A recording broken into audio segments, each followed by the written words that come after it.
Vallejos, él es secretario adjunto de la CONADO Histórica. Oscar, buen día, ¿cómo estás? Ramiro Gondar te habla. Buen día, Ramiro, ¿cómo está usted? Bueno, a ver, Oscar, la CONADO sesionó el martes pasado y resolvió profundizar el plan de acción gremial con protestas toda la semana que viene, con la idea de seguir visibilizando la problemática universitaria. ¿Cómo sigue la protesta, Oscar?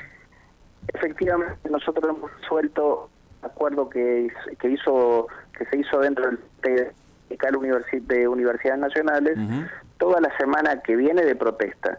La CONADO Histórica específicamente va a hacer paro desde el lunes 21 al sábado 26, con el fin de poder profundizar ahora el conflicto para obligar al gobierno a ofrecer una solución al tema salarial, pero no solo. El tema de funcionamiento de las universidades es quizá el más importante, y por eso en estos días el gran protagonismo está de la visibilización del conflicto sea el estudiantado, ¿no? A ver, también recién mencionabas, ¿no? O sea, hay una convocatoria del Frente Sindical para el partido del 23 de octubre, como decías. Hay clases públicas de todos los miércoles a las 12 del mediodía frente al Congreso de la Nación. Esto va a seguir así, como mencionabas. ¿También se va a ver marchas regionales?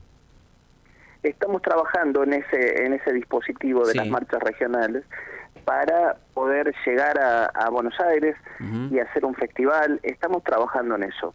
Primero porque eso es un catalizador del malestar, ¿verdad? Sí, claro. Son actos políticos que plantean un horizonte de lucha y catalizan el malestar.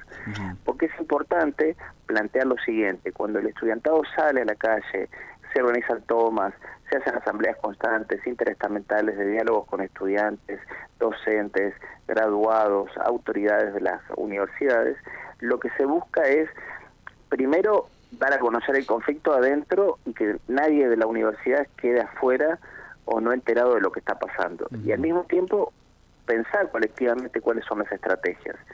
La universidad se caracteriza por ser un ámbito de producción de innovación cultural, científica, y entonces muchas veces también se analiza cómo innovar dentro de la producción de actos políticos, ¿no? Que es lo que nosotros necesitamos, porque el gobierno miente sobre la universidad, pero miente también sobre la realidad que estamos viviendo. Por ejemplo, escuchaba a una periodista fiel al gobierno defender la cero emisión, pero no es verdad que el gobierno no esté emitiendo dinero. Eso es mentira.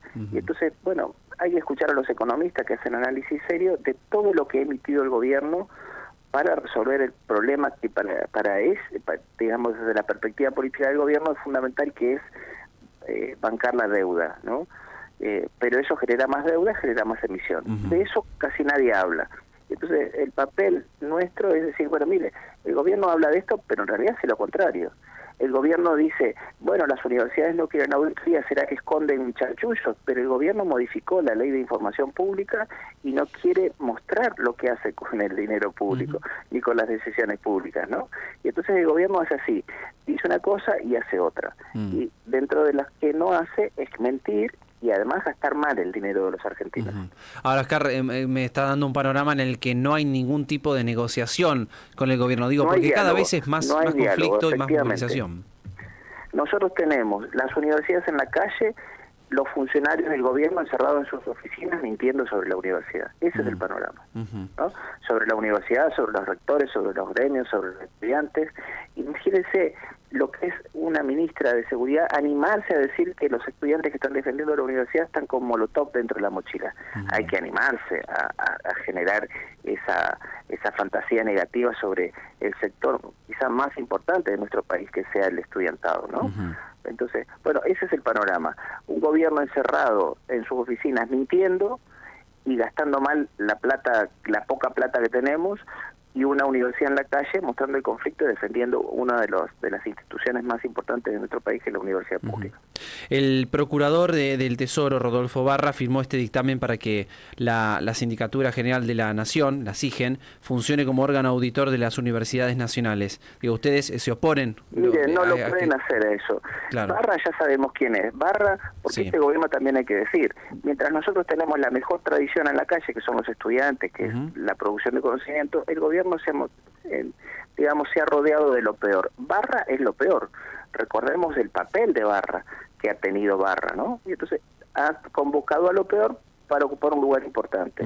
Y entonces el gobierno puede decir lo que quiera. Lo cierto es que la universidad es autónoma y no se va a dejar chantajear, no debe dejarse chantajear por el gobierno de establecer auditorías que tengan el único fin de establecer un mecanismo de toma y daca para tener las universidades de rodilla a los aparatos ideológicos del gobierno, ¿no? La universidad es un aparato estatal de relevancia, pero no es un aparato ideológico de un gobierno de turno. Y lo que el gobierno quiere es eso. Entonces, el conflicto que el gobierno quiere plantear sobre la universidad oculta varias capas de intencionalidad del gobierno. Sí. Entre ellos que quieren las universidades, digamos, alineadas a los aparatos ideológicos del presidente Milei. O sea, ¿crees que están haciendo una campaña de difamación, estigmatización y también mentiras dirigidas a la universidad pública? Exactamente, eso es lo que da. Y yo estoy poniendo este ejemplo. El presidente Milei es un negador del cambio climático, ¿verdad? Sacó al país de la Agenda 2030, la agenda de... Oscar, ¿me escuchas bien? Bueno, parece que se cortó ahí la comunicación. Vamos a ver si podemos retomar en unos minutos la conversación con Oscar Vallejos. Estábamos hablando con el secretario adjunto de la CUNADO Histórica, bueno, ahí planeando un poco cuáles son las próximas medidas de fuerza, ¿no? Digo, todo una réplica en todo el país, recién lo mencionaba, leía desde algunos de los sectores del diario en el que mencionaban todo el acatamiento que hubo a las universidades públicas. A ver, ¿me escuchás, Oscar? Hola, sí. Bueno, sí, me decías... Le decía que el gobierno sacó a la universidad, al país de la Agenda 2030, porque el presidente Milei es un negador del cambio climático. Sí. Sin embargo, para poner un ejemplo, en la Universidad Litoral, en mi facultad, que es de Ingeniería y Ciencias Hídricas, se hizo una semana de reflexión y de discusión sobre el cambio climático y sobre el papel que la sociedad tiene en el cambio climático. Es obvio que el presidente Milei, que una universidad ofrezca a sus estudiantes conocimiento y perspectiva sobre el cambio climático, ¿se entiende? Y entonces, como nosotros enseñamos el consenso científico, el presidente nos acusa de que hacemos adoctrinamiento.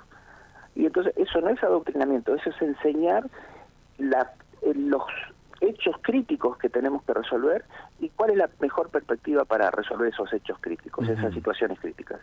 Entonces, esa es la disputa de fondo que el presidente Milei y el gobierno tiene sobre la universidad, que es cómo evitar que la universidad ejerza su rol fundamental de producir conocimiento crítico y crítico en un doble sentido, para resolver las situaciones críticas como esta que estoy diciendo del cambio climático, y crítico para enfrentar de la mejor manera cómo pensar. Claro. ¿Cuáles son las creencias que son mejores para sostener una mirada sobre la realidad, ¿no? Entonces, eso es lo que el gobierno está disputando. Y por eso es que, claro, quieren las universidades privadas que son propensas a que pueda haber un alineamiento entre las posiciones de la universidad y las posiciones de ciertos sectores, ¿no? No es casual que Torrentelse de la Universidad Católica Argentina, ¿no? Ahora, Oscar, es inevitable preguntarte esto porque, bueno, de alguna manera el gobierno sigue consiguiendo a través del veto, blindando, por ejemplo, ya con los jubilados, ahora con el financiamiento universitario. Uno piensa en lo que va a ser el presupuesto 2025, pero todavía no tenés certeza de lo que puede pasar. Ahora, ¿pensás esto, dado tu experiencia, la crisis de representatividad que hay por parte de la oposición, ¿esto lo favorece al gobierno? ¿Qué pensás de esa situación? Mire, yo creo que hay que distinguir entre lo que uno podría pensar, la representatividad de los partidos y el conflicto político real que se produce en el orden social cuando los ciudadanos se ven afectados en las condiciones más básicas, ¿no? ¿Se han dado vuelta un poco más la situación social? A eso me claro, entonces yo creo que ese es el conflicto político sustantivo y la universidad logra expresar esa situación. Por ejemplo, cuando la clase media no puede sostener una prepaga, ¿no?, y tiene que ir al hospital público y se encuentra con la realidad y las dificultades, pero se encuentra con que un hospital público funciona y le da un buen diagnóstico, y además ese diagnóstico está llevado adelante